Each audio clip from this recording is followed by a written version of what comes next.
The first worksheet, let's go over the problems here and in case you have any concerns.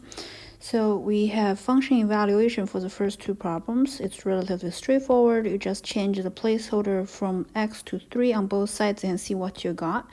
You don't really have to simplify it to get this final answer. If you stop with 2 times 3 squared, you will get 4 credit, unless the problem explicitly said you have to simplify. Similar here, you change your placeholder, which is twice of something squared, and whatever that is something is, in this particular case, x plus 1.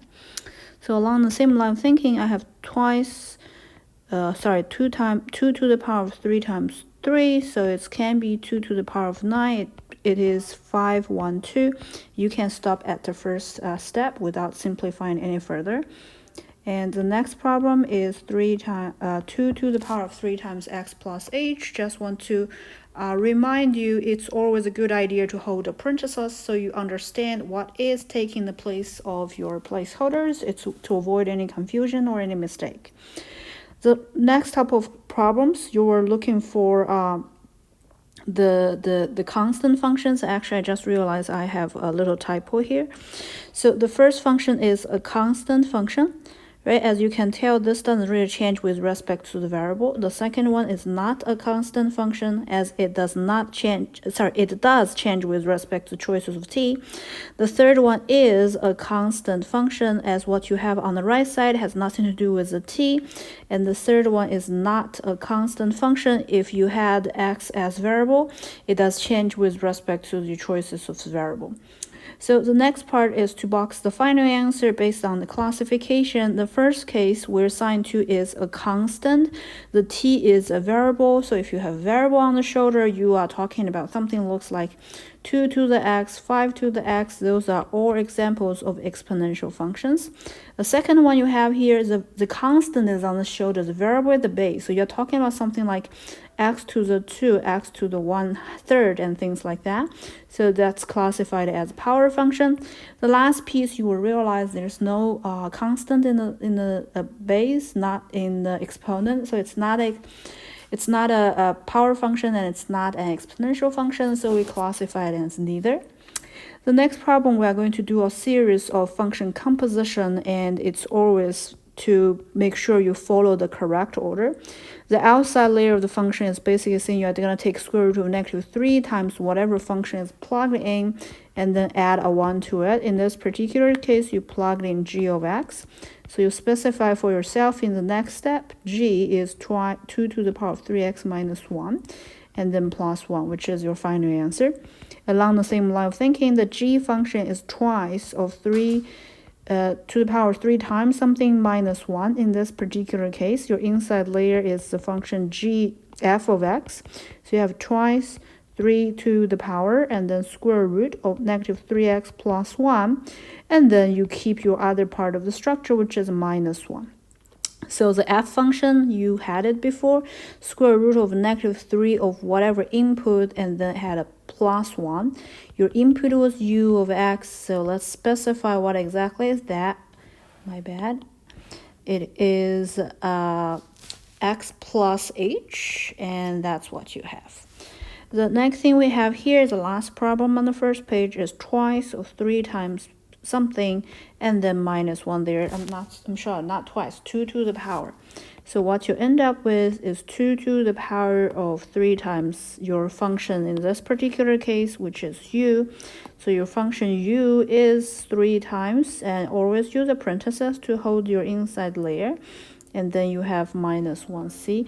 I always had a parenthesis to hold my inside layer to avoid, well, this one didn't have one, but it's grouped by square root, and this one also have a parenthesis, this one have a parenthesis. So it's avoid the possibility of misunderstood the order of calculation. That's a very good and important step. The next two problems are talking about function composition, but we're talking about 3 layers. So always start with the first layer. The first layer says you're going to have twice of something, and what that's something, it is g composite with h. So let's continue with our discussion. The g function basically says is whatever you have, I'm going to have it squared. And what you have inside the g function, it's the h function. So now if we specify every single step I have here, the hx is supposed to be 1 over x. So you could have stopped here, or if you want, you may simplify your answer and get to that. So along the same line of thinking, the next problem asks you to use g first and then 2f. The g function says whatever input you have, I want to have it squared. The input in this particular case is f of f. The f function says, well, please have twice of what you put inside. What you put inside is another f function, so what you end up with is twice of your 2x and then squared. You could have stopped here and treat this as your final answer, or you simplify it a little bit further and you end up with 16 times x squared as your final answer. Either one works, depends on whether I said simplify or not. If I didn't specify simplify, it's a good idea to stop a little bit earlier. So I said, please write down the types of elementary function we talked about. So the most important ones are the constant. So there are several other functions we mentioned. You can write them. If you don't, it's okay, because they are all subcategories of polynomial functions. So polynomial function. We also talked about rational function, but the most important ones are the power functions, the exponential functions, the logarithmic function, and we also mentioned sine and cosine function. So I would be extremely careful when I check. I would pay extra attention to power and exponential function.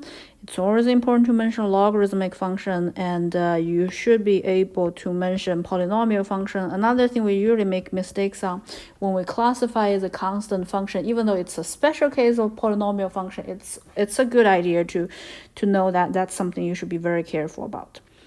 The next two problems both talks about function decomposition. As I said in class, we don't really need you. Well, function evaluation in the previous parts already handled the composition already, so we'll focus on decomposition here.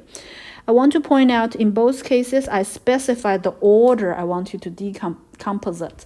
So the inside layer is called F, the outside layer is called G. If you consider the order of calculation for this problem, you need to know what's x plus 1 first, and then you take square root.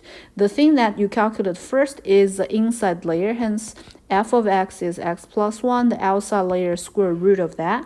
So if you go with this, it's square root of f, hence square root of x plus 1, which agrees with what we had to begin with. So this is correct function decomposition. Along the same line of thinking, if you look at this problem, if you want to know sine of something, you need to know what's that of. Of course, when you do the calculation, you begin with knowing what's cosine of x, and then 4 to the power of that, and eventually put a sign in front of it. So throughout the, based on the order of calculation, the most inside layer is the first thing, which basically can be understood as in the parentheses. So you're going to go ahead and seek cx, the most inside layer is that. The bx is 4 to the power, and then the most outside layer is applying sine to it. You can verify this calculation relatively easily. It's sine of b composite with c. B said it's 4 to the power of whatever is put in, so c of x. So it's sine of 4 to the power of cosine of x, which agrees with the original function. So your function decomposition actually makes sense here.